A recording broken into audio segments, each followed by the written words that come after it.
खाटू श्याम जी की कहानी। खाटू श्याम जी को कलयुग के श्री कृष्ण का अवतार माना जाता है। उनकी कथा महाभारत से जुड़ी है। उनका वास्तविक नाम बर्बरीक था। वे भीम के पौत्र और घटोत्कच के पुत्र थे। बाल्यकाल से ही बर्बरीक असाधारण वीरता और शक्ति के धनी थे। उन्होंने भगवान शिव की कठोर तपस्या कर 3 बाण तीनों लोकों को जीतने में सक्षम और अग्निदेव से अचूक धनुष प्राप्त किया। इस कारण उन्हें 3 बाणधारी भी कहा जाता है। महाभारत में भूमिका। महाभारत के युद्ध के दौरान बर्बरीक ने युद्ध में भाग लेने की इच्छा जताई। वे युद्ध में सिर्फ कमजोर पक्ष का साथ देने का प्रण ले चुके थे। जब श्री कृष्ण ने उनसे पूछा कि यदि वे युद्ध में जाएंगे तो किसका पक्ष लेंगे, तो बर्बरीक ने कहा कि वे हमेशा कमजोर पक्ष का समर्थन करेंगे। श्री कृष्ण ने यह जानकर सोचा कि बर्बरीक का यह निर्णय युद्ध की दिशा को बदल सकता है और पांडवों की विजय असंभव हो जाएगी।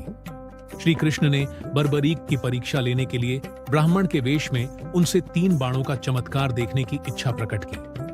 बर्बरीक ने उनकी इच्छा पूरी की। इससे श्री कृष्ण को उनकी अद्वितीय शक्ति का अनुभव हुआ। बलिदान की कथा। श्री कृष्ण ने उनसे पूछा कि युद्ध में उनकी भूमिका कैसी होगी। जब बर्बरीक ने अपनी योजना बताई तो श्री कृष्ण ने उनसे कहा कि इस युद्ध के लिए सबसे बड़े बलिदान की आवश्यकता है। बर्बरीक ने तुरंत अपना शीश, सिर भगवान श्री कृष्ण को अर्पित कर दिया। उनका कटा हुआ शीश संपूर्ण युद्ध को देखने के लिए अमर रहा। खाटू श्याम जी के रूप में पूजा। श्री कृष्ण ने बर्बरीक को वरदान दिया कि कलयुग में वे उनके नाम श्याम से पूजे जाएंगे और जो भी श्रद्धालु सच्चे मन से उनकी आराधना करेगा उसकी सभी मनोकामनाएं पूरी होंगी। बर्बरीक का सिर राजस्थान के खाटू नगरी में स्थापित किया गया, जहां आज भी खाटू श्याम जी का भव्य मंदिर है। यह स्थान लाखों भक्तों की श्रद्धा और विश्वास का केंद्र है। मंत्र: हारे का सहारा, बाबा श्याम हमारा। खाटू श्याम जी का महत्व। खाटू श्याम जी को हारे का सहारा माना जाता है। भक्तजन हर साल खाटू नगरी में उनके दर्शन के लिए आते हैं।